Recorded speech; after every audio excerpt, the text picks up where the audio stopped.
on Facebook Live as we wanted to get to you right as the conclusion of the NFC Championship game is now complete with the Tampa Bay Buccaneers moving on to Super Bowl 55 with a final score 31-26 in this one. And boy, what a game it was. Is this one back and forth throughout? Let's give you a recap of this one as it goes down. First of all, Tampa Bay and Tom Brady headed to their 10th. Tom Brady headed to his 10th Super Bowl championship as they defeat the Green Bay Packers by a final score once again, 31-26. And in a historic fashion in that matter, because Tampa Bay will now become the first team in NFL history since the Super Bowl took over to play the big game in their own stadium. Of course, the Super Bowl being hosted in Tampa, as you've known, on our trail to Tampa throughout. Let's take a look at the final statistics in this one, as of course Tom Brady not perfect today by any means of the imagination. 20 of 36 for 280 yards, 3 touchdowns. That's a good part, right, if you're a Brady fan. 3 interceptions, though. For the Green Bay Packers, the other quarterback on the other side, 37-year-old Aaron Rodgers, 33 of 48, 346, 3 scores and an interception. I think the biggest thing when you look at this one is going to be Green Bay Packers fans looking back. 3 interceptions of Tom Brady in the second half, and Green Bay could not turn it into an abundance of points. And it was just the Buccaneers continuing to advance on in this one. Let's take a look back at the scoring summary as we move along here, just getting back to my score sheet here. All right, it was Tom Brady to Mike Evans to open up the scoring 7-0 in the first quarter. It wasn't until the second quarter until Aaron Rodgers, 50 yards to Marquez Valdez-Scantling to tie it up at 7. Brady and the Bucs go right down the field and hand it off to Leonard Fournette, who goes 20 yards to 14-7 score. And then Scotty Miller, right before the half, takes in a Tom Brady pass, 39 yards, for a 21-10 lead as we went to the half. Cameron Brate then takes in Tom Brady from 8 yards out, 28-10. But before the end of the third quarter, about midway through, Robert Tonyan, who has been kind of an emerging star at tight end for Green Bay, able to take it in, 28-17. Devontae Adams then, 28-23. They went for 2, couldn't get it.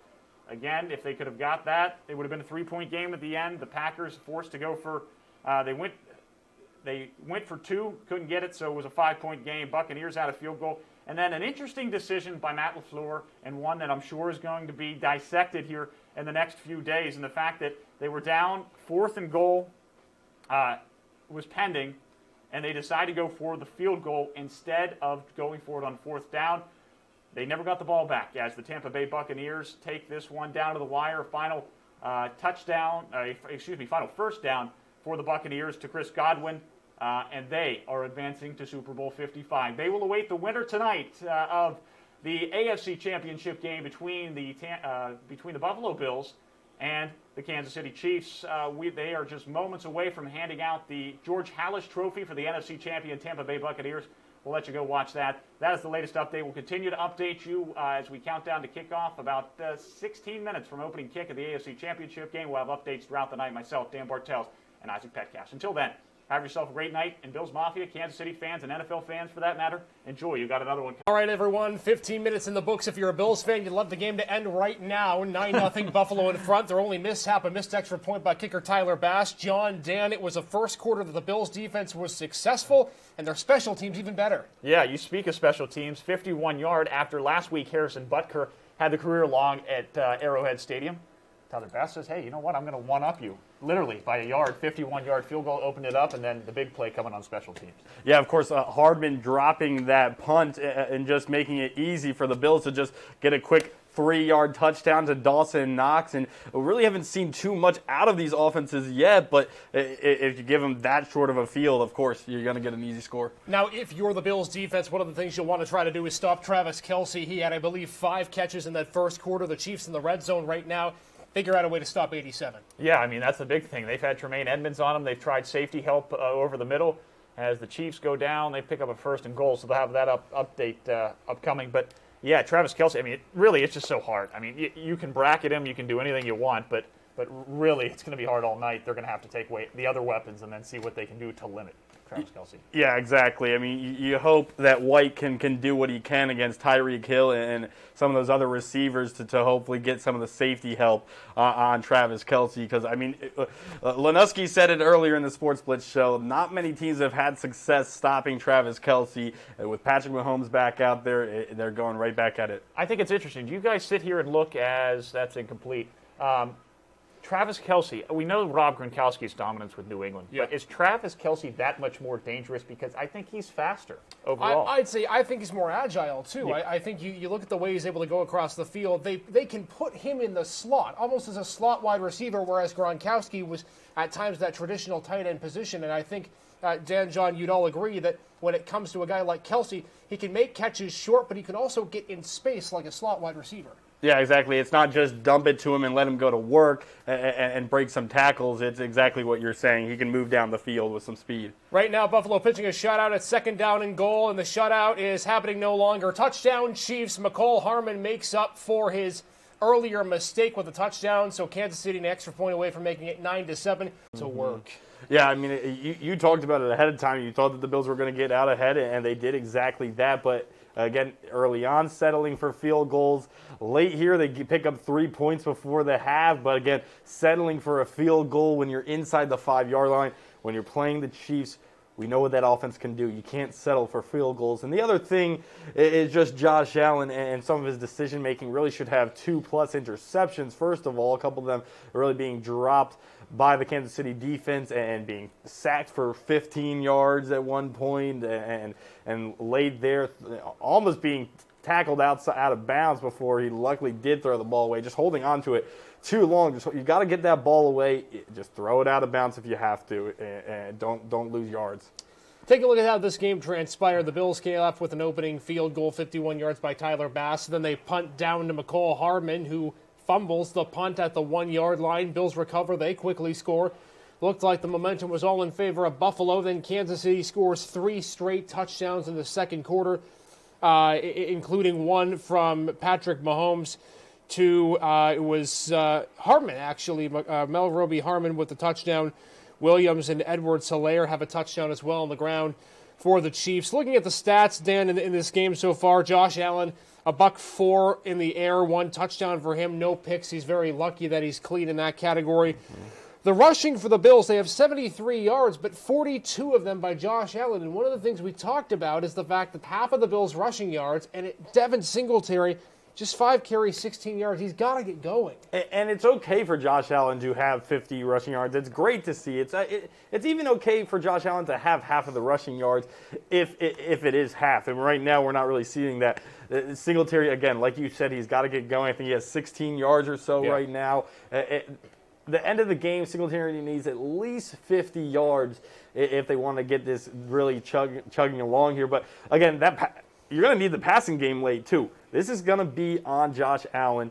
When they're down like this in the second half, you're going to need to throw the ball. And again, I talked about this. Is Josh Allen ready for the moment? The moment's here, and it seems like right now the decision-making isn't 100% right now. Other guy who's been silent so far, Stephon Diggs. 2 catches, 12 yards. That's it. The Chiefs' defense, they've really been putting the aggressive pressure on the Bills' receiving core. They've been playing press coverage. Diggs got popped a couple of times in that first and second quarter and really couldn't get much going. On the Chiefs side, Patrick Mahomes, 17-23, 173 yards and a touchdown. He's being Mahomes. Doesn't matter about the concussion. He seems to be okay. Hardman has the lead in rushing, that 50-yard carry. He only has 1 rushing attempt, but 50 yards there. In the receiving category, somebody tell the Bills they need to stop Travis Kelce. He has 9 catches for 92 yards, including a 17-yard gain in that first drive for the Chiefs. The Bills' defense can't stop this guy. And what it's doing, Dan, it's allowing guys such as Hardman, Tyreek Hill, others as well, to be able to get open in space. Yeah, I mean, it's like you said. And the other thing with McCole Hardman is you never really know what you're going to get out of him because he's a guy who can line up as a receiver. He can get a carry. He can run the ball. And so with that, there's a lot that they can do that keeps defenses on their toes. Just a lot of weapons on this team. It's hard to defend against. Talk to me about the decision at the end of the first half by Sean McDermott. It's 4th and goal on the 3-yard line. Does he go for it? Does he kick the field goal? He sends out Tyler Bass for the field goal that makes it 21-12. Some might question that decision. The Bills, would have loved that touchdown to get within one score. Instead, it's a 9-point game. Your thoughts on that decision? Well, I'll say this. If you go into halftime without points at all at that last drive, you feel worse than getting 3. But again, this is the AFC Championship game. Your season is on the line. It's win or go home. You gotta put up big points. This is going to be a game. Are you going to go punch for punch with the defending champions? And right now they're not doing that. You could have used a touchdown there for sure. Keys to the second half. I think, first of all, if you're looking for Buffalo, you have to find a way to stop number 87. You also have to keep, in my opinion, Patrick Mahomes inside the pocket. Too many times in that first half, Mahomes was able to roll out, particularly to his right, find space on the sideline, and complete those tight throws. You can't expect Mahomes to misfire anywhere on the field, and you expect him to complete the ball anywhere. Bills' defense in particular, I think, got to keep Mahomes in the pocket. How about for the offense? Yeah, absolutely. I mean, for the Bills' offense, it's going to be better decision-making. Maybe run some plays that are going to be a little easier. Take some pressure off of Josh Allen, shorter throws, slowly move the ball down the field, and try to get something going with Devin Singletary some way, shape, or form just to really, again, help Josh Allen out. He can't do it all on his own. So I think it's going to be simplifying things, but still finding a way to move the ball down the field. If there's any consolation for Bills fans, they played about the worst quarter of football they've played in the playoffs, yet still only trail by 9. So it'll be a key defensive possession in that first possession of the third quarter when Kansas City gets the ball to start the second half. All right, second half action about to get underway. The Bills looking to make a comeback. Can they? One that they must convert, but in that third quarter, the Bills' offense drove down the field, but they couldn't score touchdowns. They haven't been able to all game. Settling for another field goal inside the 10-yard line. Again, at some point, you're going to have to do it late. Why not start now? Go for it on fourth down inside the 10-yard line. There's points on the board that you're missing, and then you get Tyreek Hill just absolutely ripping yards down the field, and of course converting on that Patrick Mahomes, just a little underhand pass. I mean, he can do it all. He finds a way to get it done, and he finds Travis Kelce again for the touchdown. Kelce with the touchdown. He now has a touchdown reception. Him and Hill are both over 100 yards receiving. Josh Allen has been able to find Stephon Diggs a little bit on this drive. But Dan, for the Bills in the fourth quarter, the first order of business, convert this fourth down, then you must score a touchdown, and then you have to have a stop. Absolutely, and you're going to have to find ways, protect Josh Allen, because he's going to start getting hit around a lot. Took another sack there late in the third quarter, and of course some of these hits are hard. He might have twisted his leg there earlier in the quarter, so again, you got to just protect Josh Allen. All right, fourth quarter coming up. Bills needing to convert this fourth down, or it's going to be a long mountain to climb as we move to the fourth quarter. 15 minutes left to go.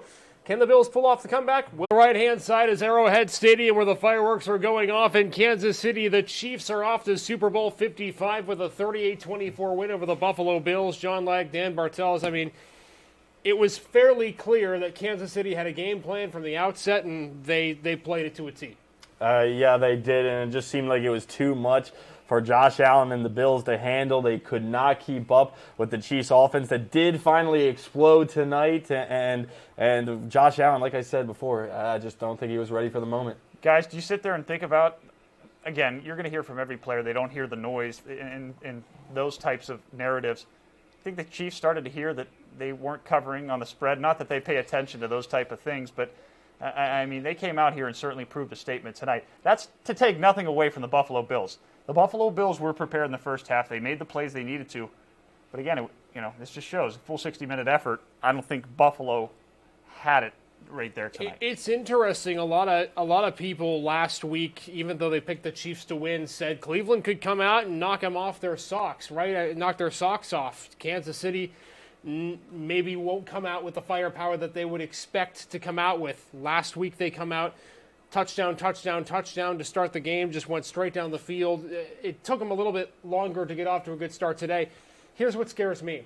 The two playoff games that the Chiefs have had, they've won in different ways. They've won from ahead, and now they won from behind like they did last year. It is going to be very difficult for Tampa Bay, in my opinion, to either be able to keep up or come back in a game like that, because you now know the Chiefs can win multiple ways. Yeah, and the defense was working tonight as well. Of course, the interception, getting to Josh Allen a few times, disrupting some of his throws. It's just a full team effort for the Chiefs. I think when you look at this, there's two things that stand out about this. This was probably the healthiest that Kansas City had been, minus Mahomes dealing with that toe issue, in a while. You get Clyde Edwards-Helaire back. You saw the effect that he had on the game tonight. Look at the mental toughness for Mecole Hardman to bounce back after that fumble. And two, the Buccaneers' offensive line's a bit banged up. They've lost a couple of guys throughout the season. That against what we saw from the Chiefs' defensive line tonight against Buffalo, that's going to be a matchup to watch going into the big game 2 weeks from today. Patrick Mahomes is the quarterback that you talk about. Mecole Hardman bouncing back. It doesn't matter if you're open. He trusts himself to give you the ball. He has trust in you to catch the ball. That doesn't matter that he fumbled that punt and goes right back to him for the touchdown. It's amazing how when you're Kansas City and you're down 9-0, you never felt like the game was out of hand. Lots of teams would keel over. We saw Pittsburgh give up the opening snap fumble against Cleveland. They could never recover. Kansas City always felt like they were in the game and in control. Interesting, too, John, you mentioned the Bucs offensive line versus that Chiefs front seven. Think of the other matchup. The Chiefs lost Eric Fisher tonight, their starting tackle, with an Achilles injury. He doesn't know if he's going to be back next week or 2 weeks from now. He probably won't be. So can Devin White in that front seven for Tampa Bay, which Dan talked about being so relentless, can they get to Patrick Mahomes, something the Bills could not do tonight? I'm not into this thing, but think about the weapons that are going to be played in the Super Bowl between Mike Evans, Antonio Brown, Leonard Fournette. You've got Cameron Brate, you've got Tom Brady, then you've got Patrick Mahomes, Travis Kelce, Tyreek Hill. Set the over-under at, 85 right now? I mean, it's going to be quite... Yeah, you can only hope for a high-scoring game, of course, for these NFL fans out there. I'm sure this is exactly what you want to see. And you know what? Josh Allen and the Bills' offense have been a very strong offense all season long as well. And you talked about the Chiefs needing to show that they could cover that spread. I mean, I think they knew coming into this game that they might have to put up a lot of points. It got away from the Bills, but again, this is a Bills team that put up 56 points week 17 against a team trying to make the playoffs in the Dolphins. So the Bills have shown that they can also be a high-powered offense, and I think the Chiefs needed that. Let's also not, I mean, as frustrating of an end this was going to be for fans in Buffalo and around the region, there's a lot of promise there. I mean, to get to this experience tonight, we saw it in year one with Patrick Mahomes 2 years ago against New England and what he did. There's still a lot to build upon for this Buffalo team. And a lot of players that will return. They will return virtually the same starting lineup coming up next year. And you take a look at the way the Bills played in this game. They got the ball over the right side of the 50. They just couldn't convert with touchdowns. Tyler Bass had to kick 3 field goals, and that ended up being the difference in a 14-point game. All right, KC's off to the Super Bowl. We've got full highlights, full reaction, full sound, and a full breakdown of what Super Bowl 55 will look like in 2 weeks. It's all coming up on Erie News Now at 11 in just